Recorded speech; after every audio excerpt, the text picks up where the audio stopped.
Another Brick in the Wall, Part 2, the main solo, an iconic Dave Gilmour special. With the backtrack, we're going to jam our way through it, something like this. 1 and 2 and...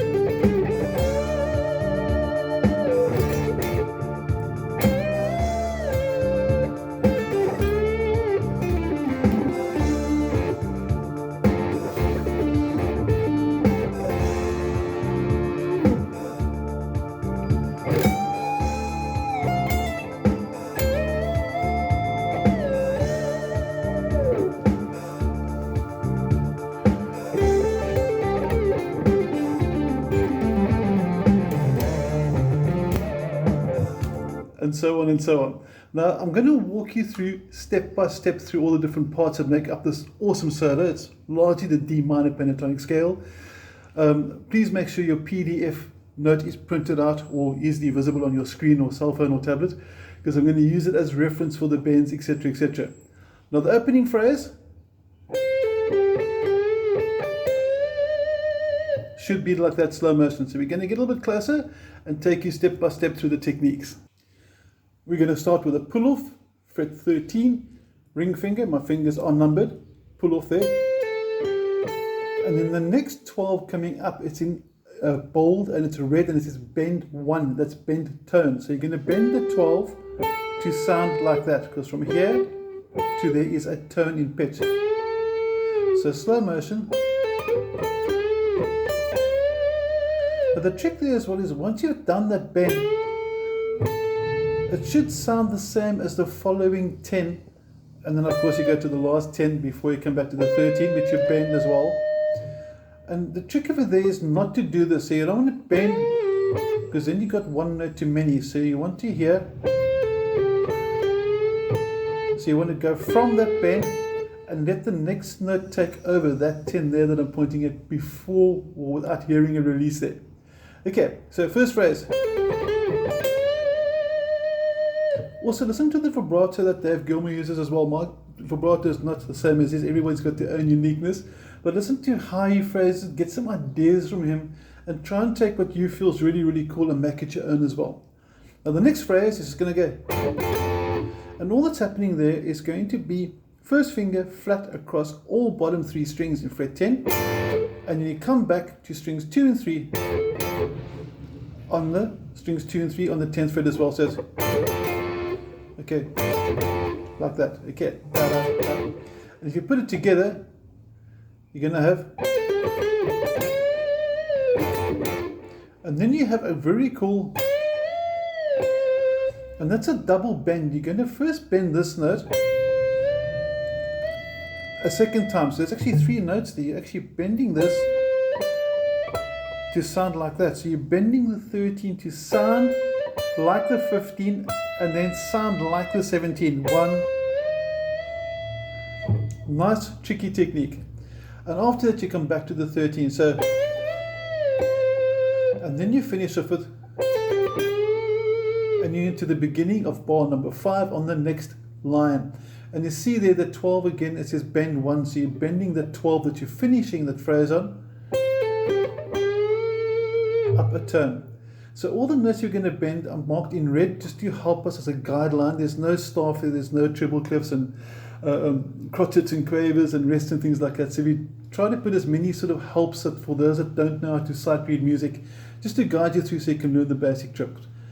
The little red boxes mean rests. A rest is silence. So this is a note, rest, and then notes again. So the rests are the silent pauses between it. And I mark those with the red blocks. Now, we're in bar number 5. We finished off with a little bend after we've done that. And you're going to have that phrase there. Now, slow motion, we're going to go to fret number 10 and 9 with fingers 1 and 2. Pick, pull off, ring finger for the 12, back to the 9, and then jump up quickly to the 10 on the 4th fret, 4th string, sorry, 10 on the 4th string. Hammer on, jump down with the 3rd finger, and then back to the 10. So slow motion. And listen for that tiny little gap. I'll point it out for you now. Gap.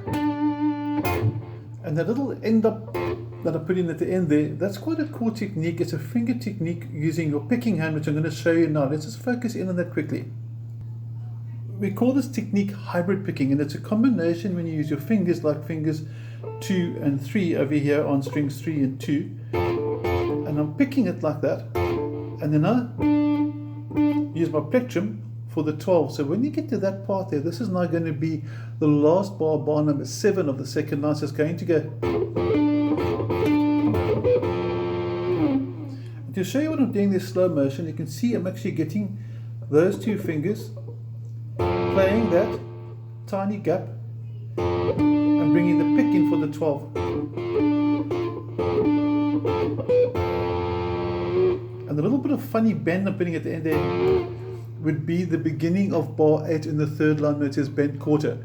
So this technique here, we're using pick and fingers together, called hybrid picking. Very, very nice technique to get under control. Try it. Otherwise, I'm dead happy if you go. If you want to strum everything, also quite acceptable. Okay, back to an overview. We're going to do a quick rake where it says fourth beat underneath. It's going to be bar number 9 in the third line. It's going to be,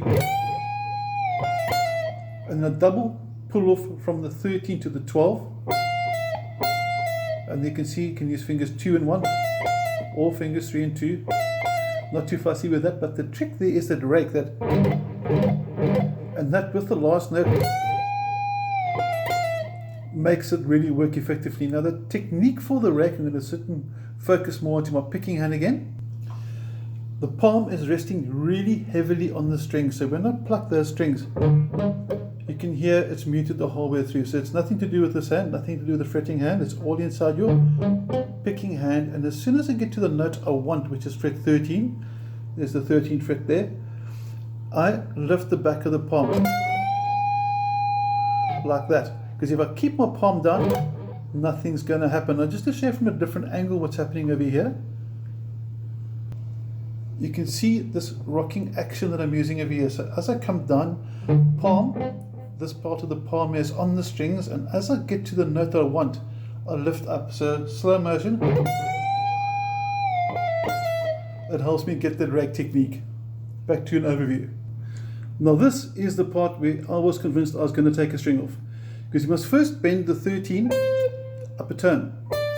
So 13 must sound like a 15. Then it says bend up 2, which means 2 tones. 13 must sound like 17.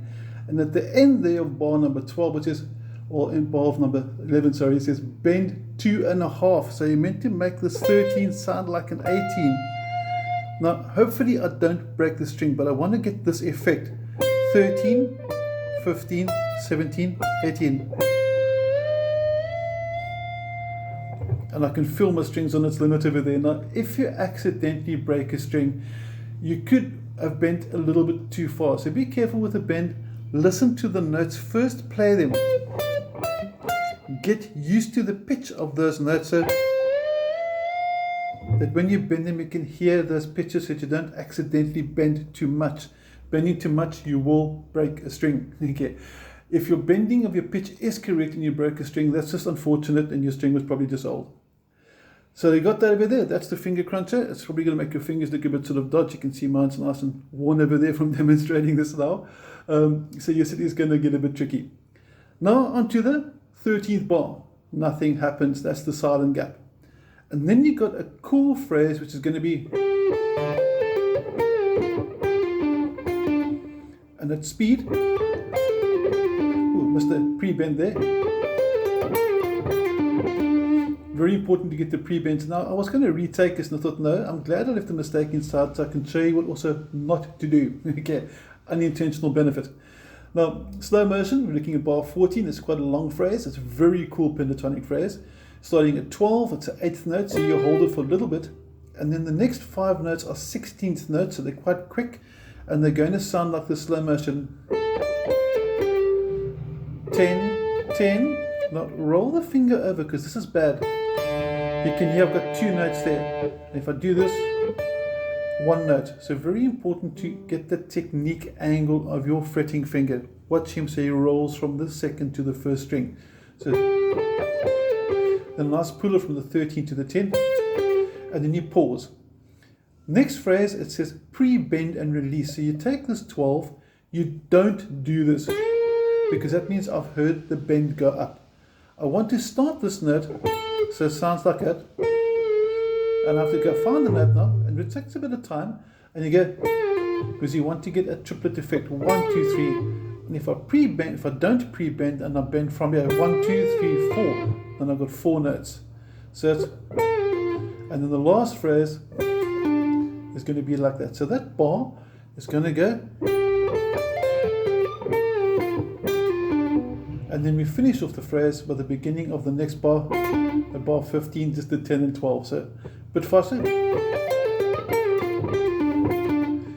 And then I'm going to do the same little hybrid technique. I'm going to angle back here, and you can see the pick and the middle finger is going to go, and I'm picking up with the first finger there, middle finger, sorry, and that plectrum is picking down, so I'm going to get this in slow motion,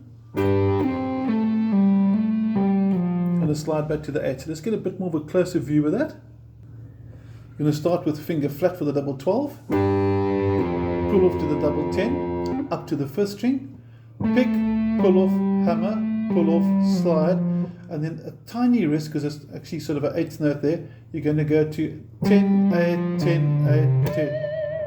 And the pinched harmonic is something I just like doing. It shouldn't be there, but if you listen to Gilmour carefully, you can hear he like hints on them without actually getting his sort of heavy metal inner 80s rock guitarist into playing. And you finish it with, sorry, and that's going to be palm muted, 10, 10, 8 across the string, 10, 8, 10.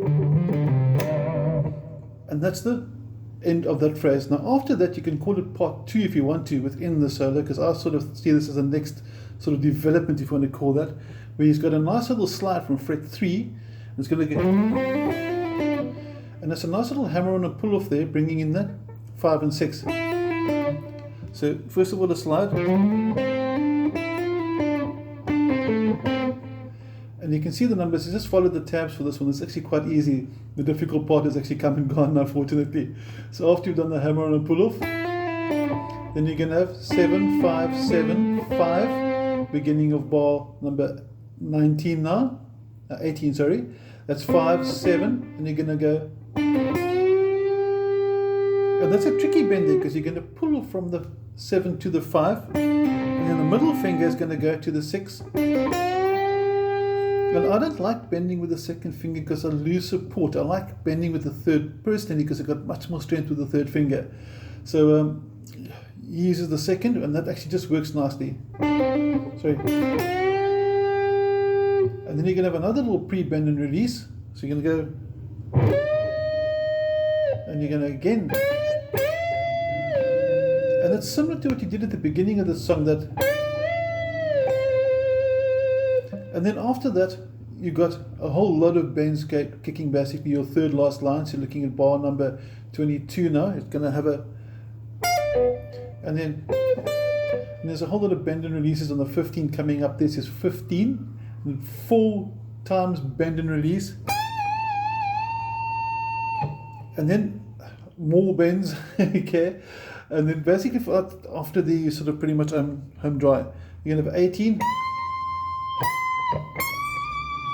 And all the way up to 20 over there, and then from there back down to 10, and then you're going to have a nice little double, and then you're going to slide. This is quite cool. It's basically a part of a C chord. There's a 14, 12, 13. We're looking at bar number 13 at the bottom, and then you're going to have a double 12,